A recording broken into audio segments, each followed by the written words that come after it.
Thursday night football. Doesn't that intro just make you want to run straight through a brick wall, TJ? Honestly, it makes me want to dance every time that I hear it. I'm always just like, it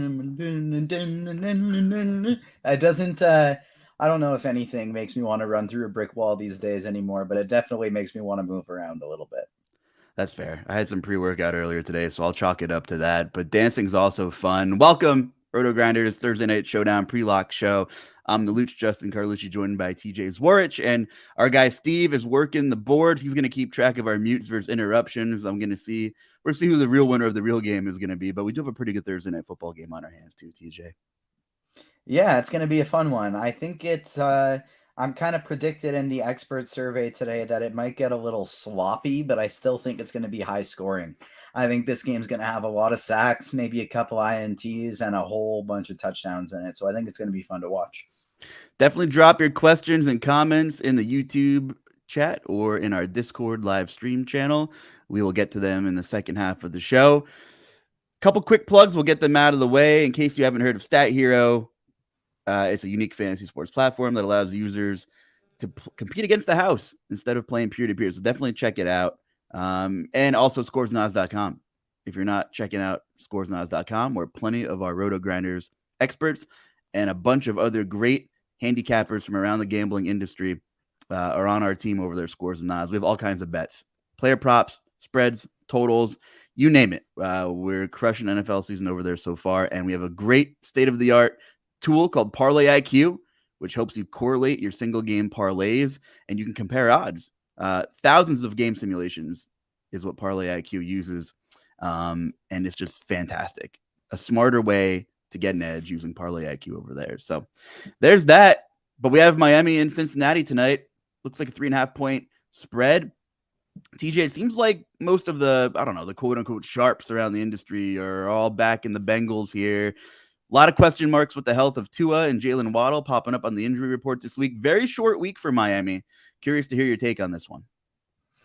So I don't mind from a betting side of things taking a shot on Miami. Their record with Tua as the starting quarterback is pretty darn impressive. I believe it's like 9-2, something like that in his career. So he kind of had a bad rap going into this season that he wasn't very good, and he's been proving people are wrong a little bit now that he's got some elite weapons like Jalen Waddle and Tyreek Hill in there. So um, they've kind of shown that when they start falling behind, he doesn't mind slinging. So that's why I like a lot of these guys from a DFS standpoint as well. But since they're laying 3.5, if we can get Dolphins plus 3.5 right now, I don't hate that because I do think it's going to be a relatively close game either way. Yeah. I mean, Miami 3-0. Are you drinking the Kool-Aid with the Dolphins this season? No, I am not. I think it was a very well thought out strategy to run as few plays as possible in the 100+ degree heat while Buffalo is still running gun like they always did and ran out of gas at the end of the game. That was a pretty impressive way to come out with a victory, but I'm buying this team as a potential playoff contender. I'm not buying them as a potential Super Bowl contender. On the flip side, Miami's defense ran a ton of plays. If the Bills ran a lot on offense, Miami ran what? It was like 90 snaps, some pushing, something like that. So short week and travel. I mean, I'm a little concerned. Short week, travel, still recovering. A lot of guys were cramping up both sides of the ball. Looks like Howard's going to play in the secondary for Miami, which is well needed. So he's in. It looks like he's not on the inactives list. I just think of Rashard Bateman and Duvernay having a field day in that crazy Miami game and Miami Baltimore game. And I know this league, things do not carry over from week to week. It's just not how it works because there's too much schematics and too much chess and of course the volatility. But I do feel like potentially Miami could struggle on the outside against some of these very talented Bengals receivers, but we will see. What's your macro view of this game and maybe like your favorite game flow or game script to build around? So I'm definitely thinking that it's going to be a high scoring game, and I feel like I often kind of default to that in so many showdown games just because it's more fun to build that way than a defensive game because you don't want to be sitting there for 3 hours cheering for nothing to happen. But I do think that based on what we've seen so far, um, from both of these defenses, is other teams can put up a lot of points against them. And so I'm definitely interested in playing as much of both of these quarterbacks as possible. Even if I was running 150 lineups on both sites, I don't think I'd have a single lineup that didn't have at least one of Tua or Joe Burrow today. When you're talking about the injury report, I do think the thing that is most interesting about that is Cedric Wilson being out of the game, because if we look at these Miami receivers, we now have Trent Sherfield, who stepped in to play all of Cedric Wilson's snaps last game and was running almost as many routes as Waddle and Hill, even though he wasn't receiving the targets. And then he got a guy like River, sorry, I don't know how to say his last name, Craycroft, whatever it is. River is what we're going to call him. They're 1.4K and 2.4K respectively. River's not somebody that plays as many snaps, but he's gotten 2 targets in the red zone and scored 2 touchdowns there so far in the 2 games that he's suited up for the Dolphins. So both of these guys, I think, with Cedric Wilson out, are somewhat interesting. And I think it might even make somebody like Mike Gesicki and Durham Smythe even more interesting, with having them potentially run some more routes with Cedric Wilson not in there. What do you think? Yeah, the beauty of multi-entering. Am I supposed to tell you if Craig Kraft's going to play 15% of the snaps and, vulture his one red zone target into a touchdown? I mean, hey, he did it twice so far this season. Maybe he'll be a little more involved. A little bit of a gadgety guy, I think, too. So that's interesting. So, where the target market share is. I don't even have to really pull up the numbers. It's Tyreek, it's Waddle. But then, of course, in Showdown, it's who's going to be the wide receiver 3 or wide receiver 4. I think Sherfield offers more on the field, and I think Miami knows that. I think he's a little more talented. He ran a bunch of routes last week as well, like you said. It's just these guys can run routes, but is Tua going to go to him? I wish I had a crystal ball. I wish we could figure that out. We were talking a little bit pre-show right before we came on, and you were making some notes on Gesicki and where he's lining up this year. Yeah, well, I'm not necessarily even making notes, but more so, I've noticed, like, in a lot of different Twitter threads this year, people saying that Mike Gesicki is not playing out at the wide receiver position as often as he has in the past. And this year, he's more so just lining up straight out of the tight end position. And so he's not getting as strong of an opportunity share as he has in years past with Miami. And so I think based on that, I'm more inclined to just go to these super cheap receivers, or even Gesicki's backup Smythe, as opposed to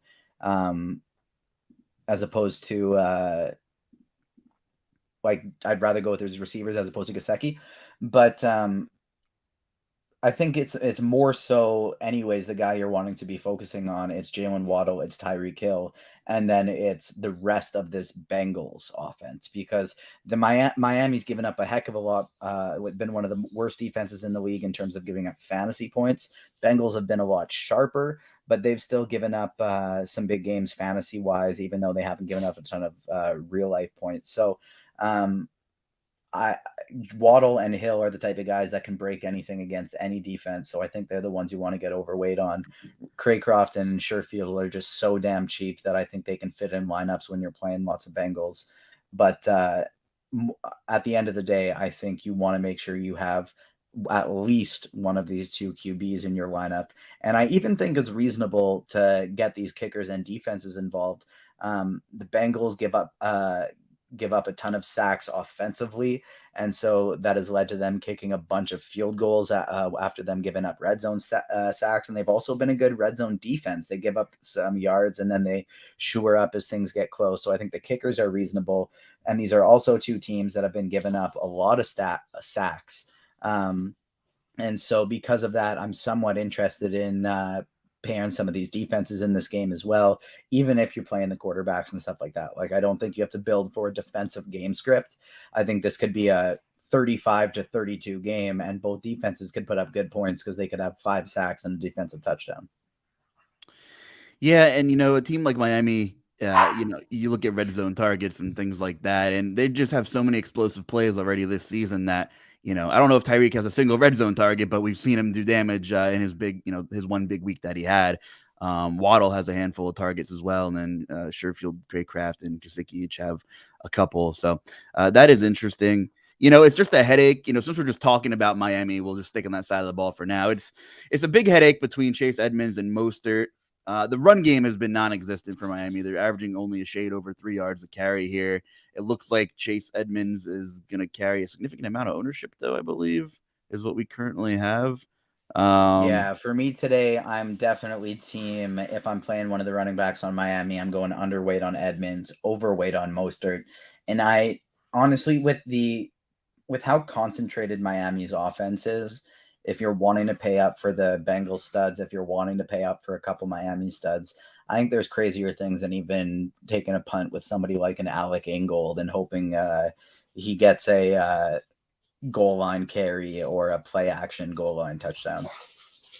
Yeah, in the first week, Chase Edmonds ran 10 more routes than Mostert, but the last 2 weeks, I mean, Edmonds has ran 30 routes and Mostert's ran 27. So, you think of those two backs and you think Edmonds is just like profiling players, or Edmonds is the receiving back. But there's really, Mike McDaniels and his offense have really not have been partial to one of them being the sole receiving back here. So it makes things even tougher. Obviously, pretty big price difference between Mostert and Chase Edmonds. You could definitely make Mostert work pretty easily on DraftKings at his price. So I totally get it. I don't really have a lot of either one of these guys. I mean, they're both projected to carry 25 plus ownership, percent ownership on DraftKings.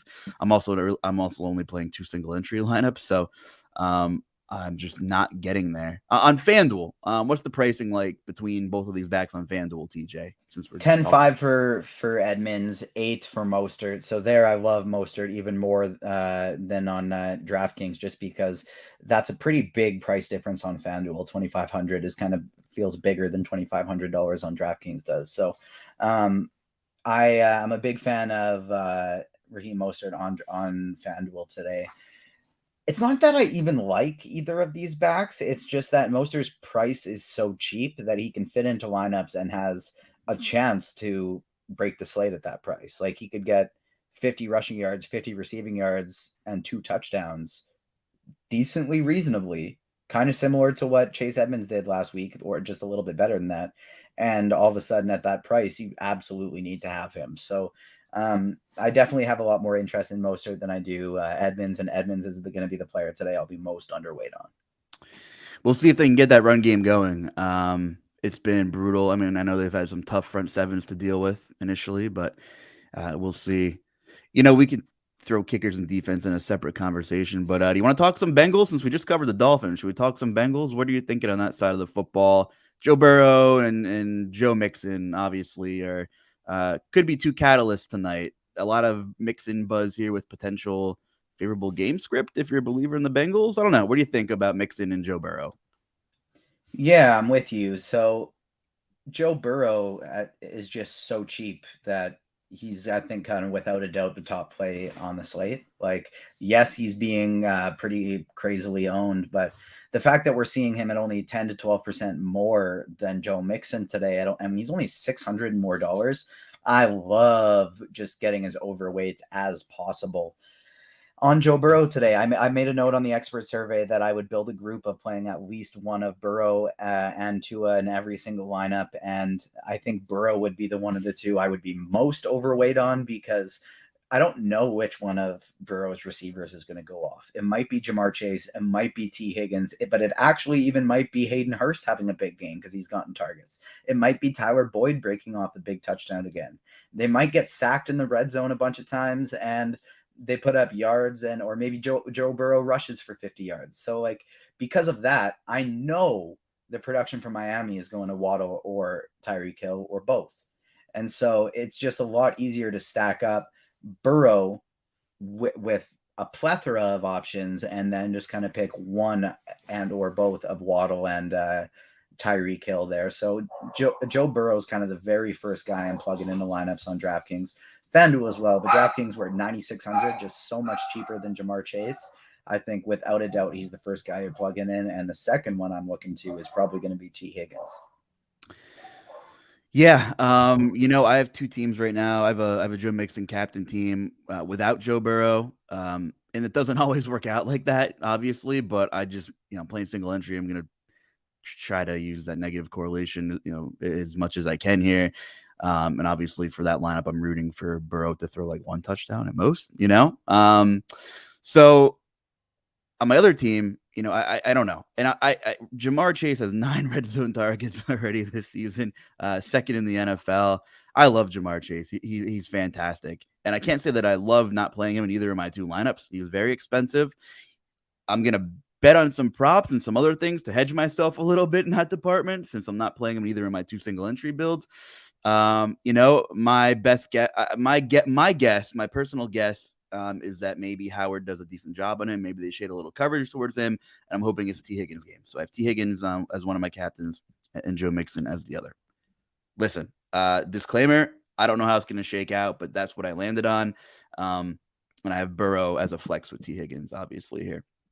The value department is going to get a little crazy because we talked about the Miami situation with some of those cheap pieces. On the Cincinnati side of the ball, Hayden Hurst, right? So he was dinged up last week.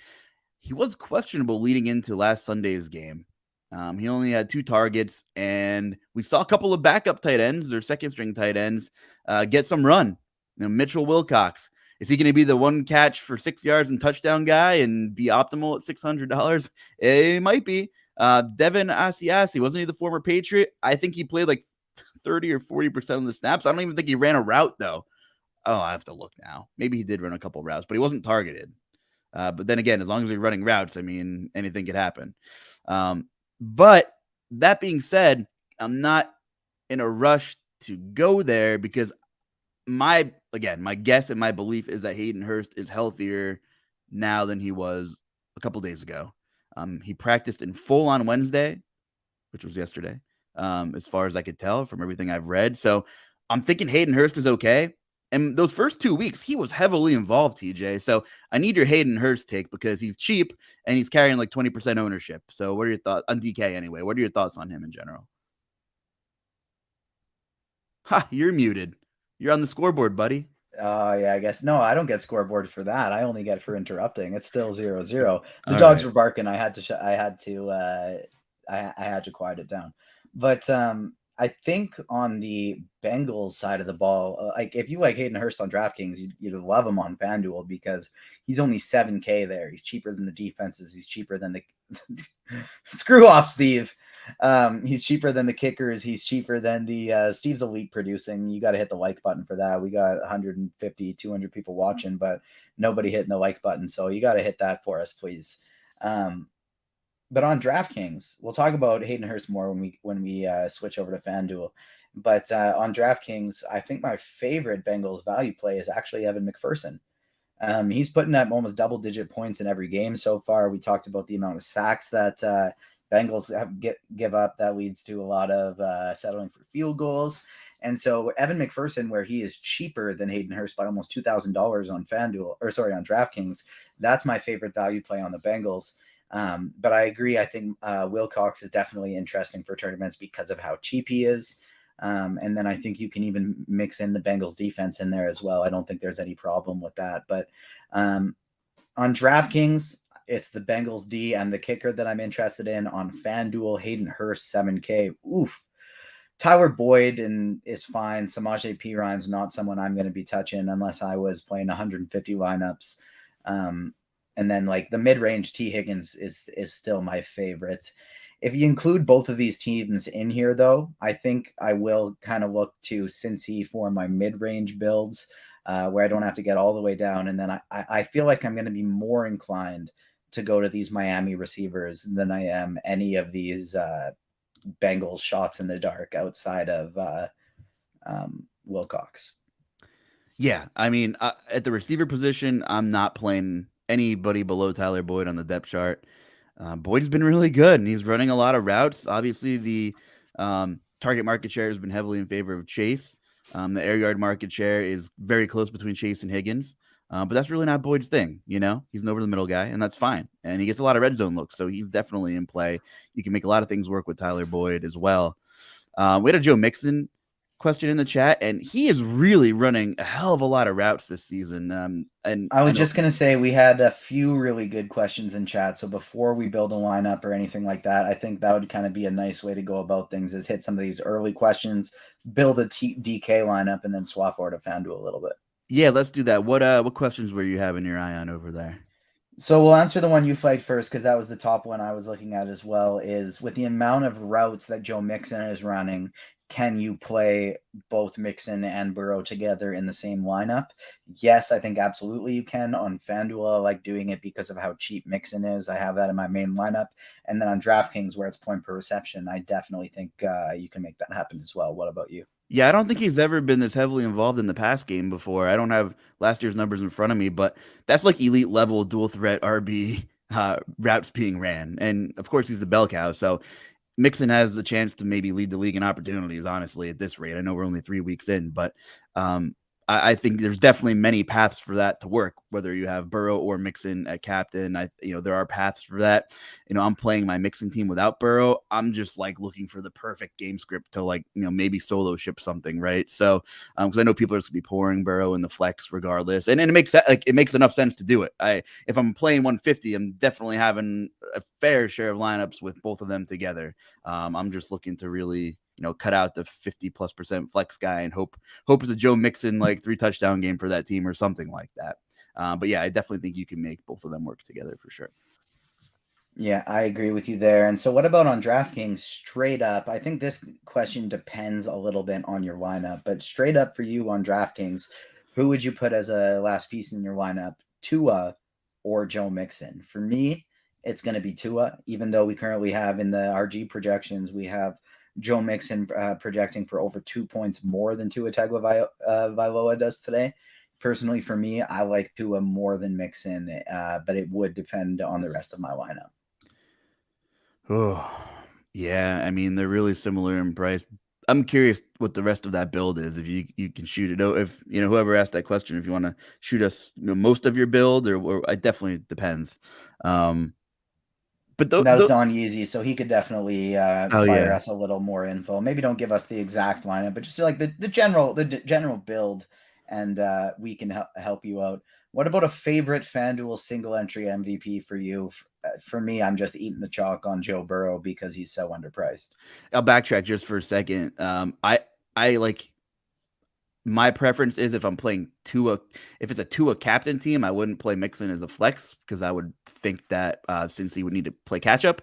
But if I'm playing Mixon, I'm in some of my game script ideas. I'm hoping the Bengals are out to an early lead, and then you run it back with Tua and maybe one of those Miami pass catchers. So maybe that's a little bit too specific, but that's just Well, my my mindset is this wouldn't be for the captain position because it was just kind of one or the other, right. and so it probably means Burrow or one of the Miami pass catchers is in the captain spot. Yeah. And so with that, it would definitely kind of be too for me for that lineup You got to construction. take the floor of the quarterback, I suppose. I mean, I know there's maybe some slight injury concerns. I don't know, but I'm imagining if he's like Miami's 3-0 already. If they were on the Schneid and didn't win a game, and maybe then I'd be like, all right, Tua's gonna play even if he's banged up. But Teddy Bridgewater is a serviceable backup. I know there's a little bit of a drop off there, but I feel like if Tua wasn't good enough to play to 90% of his ceiling, I don't think he'd play in this game. So I think I'm with you. I'd take the floor of Tua without any other context. So MVP on FanDuel. Let's hit that question when we swap over to FanDuel. Let's build a DraftKings kind of cash type start of a lineup quick. There's 6 positions, so maybe we can fill out 4 of them for the people here, and then we'll swap over to FanDuel after that as well. We got 33 likes right now. Let's try and get this up over 50. Let's hit the like button for the free content, please, and thank you. On DraftKings, if we were making a cash game lineup, you're just strictly trying to be optimal. Who is the player you are plugging into the captain position today? For me, it's Joe Burrow. Yeah, I'm with Joe Burrow with the floor he provides, and my analysis at the top of the show is Miami might be tired, and they had some issues dealing with speed on the outside. I'm with you on Burrow. I like the floor there as well. Get it if you're playing something really small or cash game type of build. And the way that these guys are kind of priced up, with these receivers are priced up so high today. What do you think about for cash, for optimal, taking the floors of getting our mix in there, getting Tua in there, and kind of seeing how much money we have left? Because if we're playing Tyreek Hill, Jamar Chase, and Jalen Waddle, it's going to be tough for us to fill out the rest of our lineups without playing some of these big punt plays. Yeah, in a build like this on DK, I don't necessarily know if you need Tua, if you think Burrow's the guy at captain, but I think you need Tyreek or Waddle. What are your thoughts on figuring out, a high end Miami guy to go in this kind of build? Like if you're playing Burrow, you're thinking, okay, Miami's needs to stay pace in this game. They're probably going to throw the football, right? Yeah, I do think so. I think probably the first person we're cutting out of the conversation is going to be Jamar Chase. And I think just because of that price. And so I think we're looking at Joe Mixon, Tua, Waddle, and Tyreek as our final cash game kind of options here. Who are you most comfortable leaving out, Tua as opposed to Mixon, before we switch into the which Miami receiver conversation? Let me plug this in. I just want to see how much money we're talking, because that'll probably factor into my decision making. So we have Burrow at captain. All right. I mean, gun to head here. Are you on Tyreek or Waddle for floor purposes tonight? I would say Tyreek, just because Waddle's been dealing with that groin injury, but I kind of want to just plug in, but that $600 could potentially be meaningful. So I want to plug in Tua and Waddle here, and it leaves us $3,500 per position if you plug in Burrow, Mixon, Tua, and Waddle.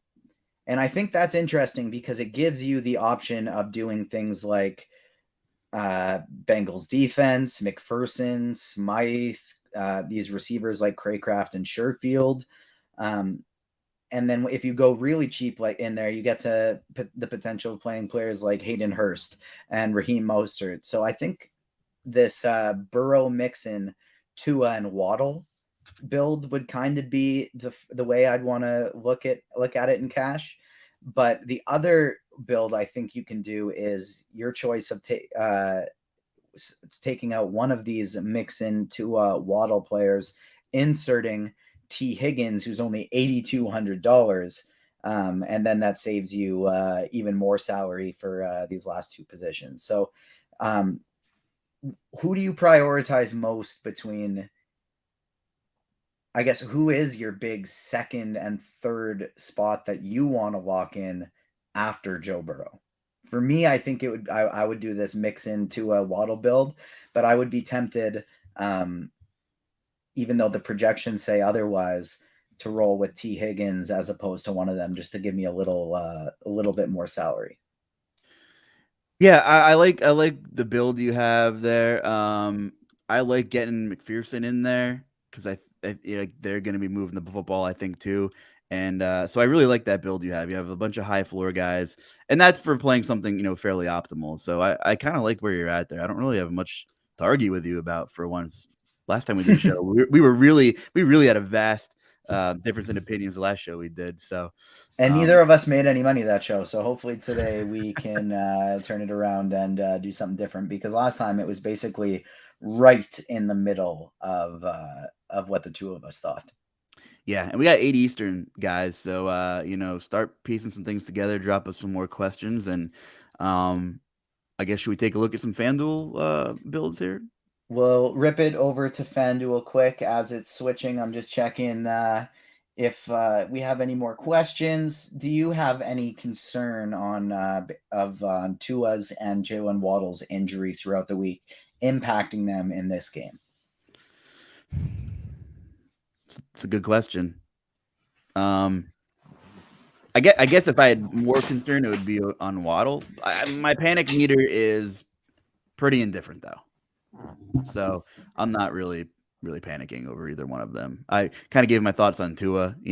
They wouldn't risk his health if he was in a bad spot here because they're 3-0 already. I know this is a big AFC game, but having a serviceable backup, like in a situation like this, if Tua was really messed up, like they would they should be fine just using Bridgewater, right? Because they still be competitive in this game, I think, with the weapons Miami has. So, like, I'm more concerned about Waddle, but I'm not really like panicking about either one of them. What do you think about that? Yeah, I'm with you there.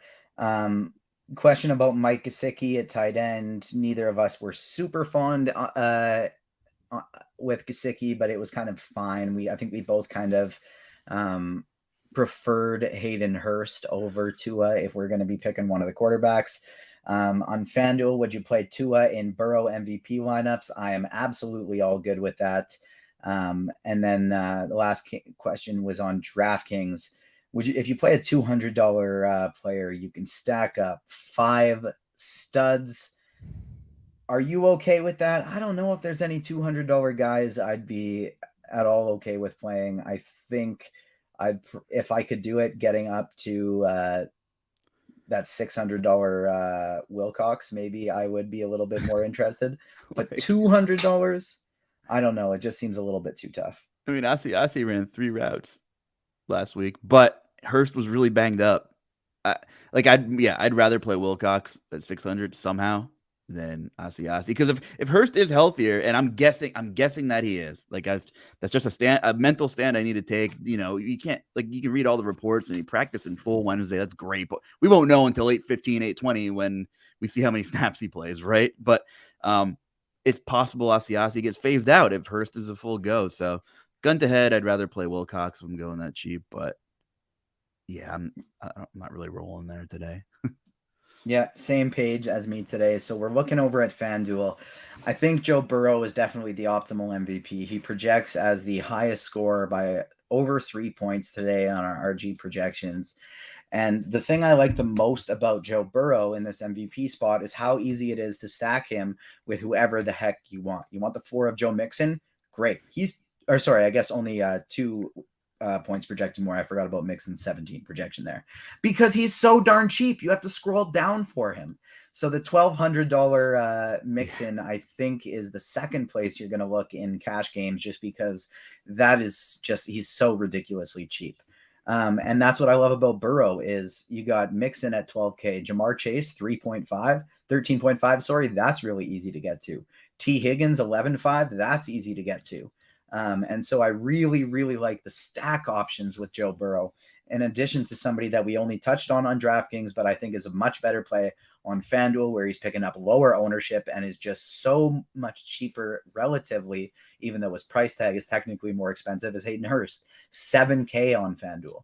If we look at his game log here, yeah, like you mentioned, he was banged up last week. He only ran 2 routes, but 7 targets the week before, 8 targets the week before that.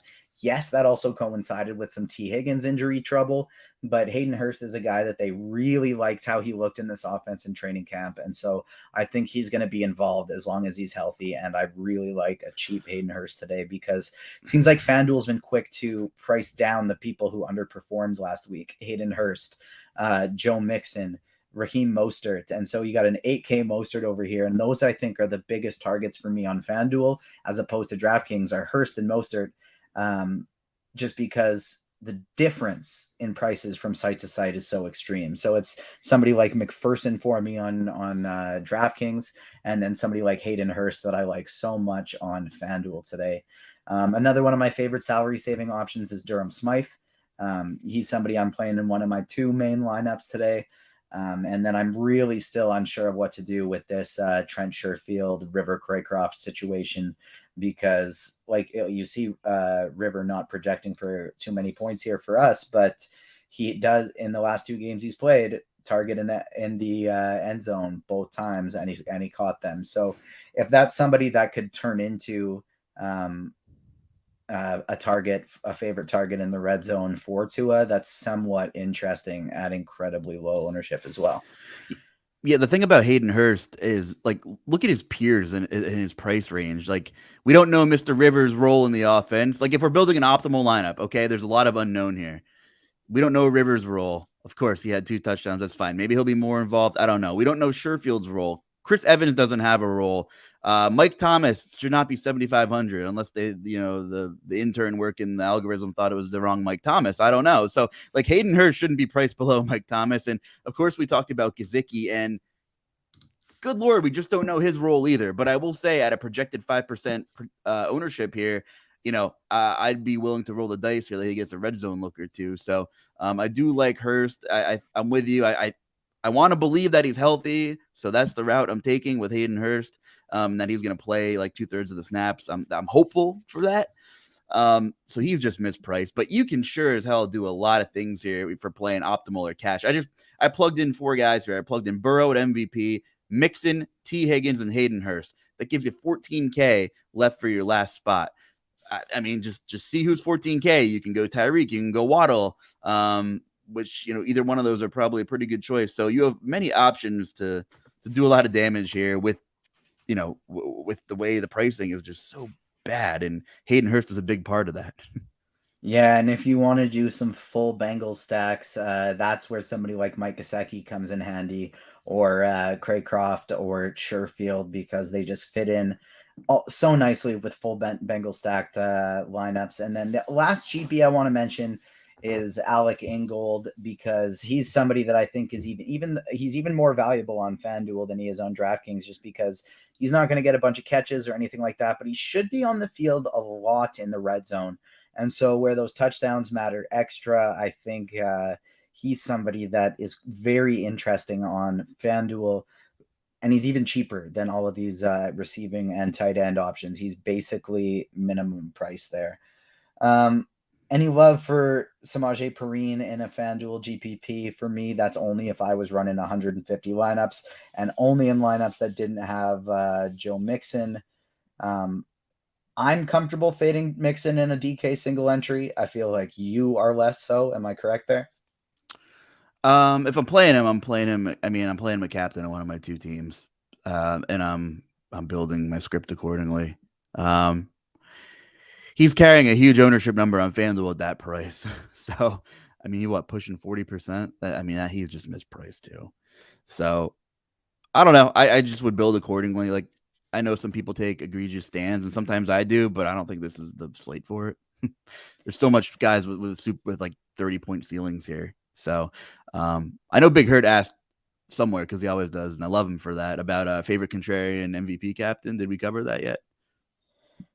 Favorite contrarian MVP on FanDuel for me today, I guess, so it depends how contrarian you want to get with it. If we look at the projected ownership at this position, if as soon as you get after Jalen Waddle, it opens right up. And so it's like you can still get a different lineup pretty easy with somebody like Hill or Chase in there. But I think my favorite contrarian MVP based on this projected ownership we have right now would definitely be T. Higgins. And then if you want to get very off the board, it would be Mostert for me. Can we stop agreeing? Man, I thought I was going to have one on you there, but like, is it likely that he's the raw point guy on FanDuel? Maybe not, but he has 30+ point upside, right? I'm going to pull up his target market share and area market share numbers, but I agree with you. I agree. Minimal ownership here. I love taking a couple of shots at T. Higgins, especially if I'm running a bunch of lineups. I mean, I'm running 2 lineups, and he's one of my captains. I'm going for it on DK, TJ. I'm going for it. I'm going for the T. Higgins game. Yeah, I'm with you there. On DraftKings, if you had to pick one between the Bengals defense, Sanders, the kicker, and Miami defense, who would you put? For me, it really depends on the rest of the lineup. Like it's kind of tough. If I'm stacking both quarterbacks in there, I'd probably pick the kicker. But like, yeah, I guess like Jason Sanders, I think projects the best. So it depends on your lineup. The projection answer is Sanders, but I don't mind putting in a defense if it kind of correlates with the rest of your lineup. I have the same take. I don't think I'm using Miami's defense. If I'm Xing like someone that a roster spot that could make a difference on this slate, I don't think I would play Miami defense anywhere. Like I mean, I know it's football, I know it's volatile, but that's part of like my stance is like Miami might be in trouble defensively. So I'm not saying it's going to happen, but that's one of the stands. If you want to X somebody, one, not person, but something formidable out of my player pool, it would be Miami's defense, I think. Yeah, I'm with you. We don't currently have any new questions on there right now. We're 4 minutes away from lock. Let's build a FanDuel cash shell lineup here. We'll leave a position open, and then let's maybe 2 positions open so we don't get into any trouble here so close to lock. And then if there's no more questions, we can get out of here. But I think in cash games on FanDuel, the first 2 people you're plugging in with Joe Burrow are Mixon and Higgins because of their price tags. It leaves you 10,500 for 2 positions left. You can play the mid-range game with guys like the kickers and Tyler Boyd and Chase Edmonds, or you can go lower with one of these tight ends, and it allows you to pay up for one of the expensive receivers or a second quarterback as well. I think my preference on FanDuel is if I can get up to Hill, that's who I go to. If I need the 500, I'm okay with Waddle. If just straight up salary doesn't matter for me, I would take Tua over the 2 receivers. But I would try and get up to Hill if I could for kind of my 4th option in there if it fits my lineup. And I think that's your way you want to go about optimal and cash games. Thoughts on Raheem Mostert? I like him quite a bit. What are your thoughts on Raheem Mostert as 5 more people are about to hit the like button so we can hit 50 likes before lock? Let's get it, people.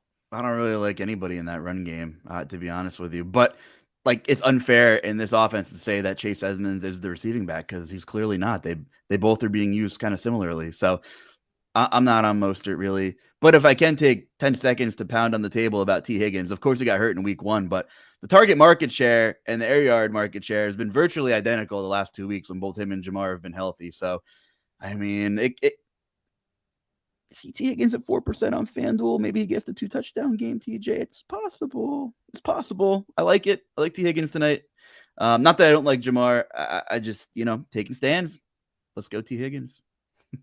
Yep, I'm with you. I like it quite a bit here. Let's see if I can swap one of my lineups here, get me T. Higgins into an MVP spots. I don't know if I have any that I'm willing to. I mean, last 2 weeks, he hit 49% of the air yard market share in week 2 and 35% in week 3. I mean, it's him and Chase. Like, those guys are going to be doing the damage. Boyd might get the red zone. I mean, it's possible Boyd is optimal with, the red zone looks. He seems to always be involved in the red zone, but like the guys with the serious upside is, it's Jamar Chase and T. Higgins if you're looking for a pass attack here. So we'll see what happens. But you can definitely make a lot happen with T. Higgins, the captain.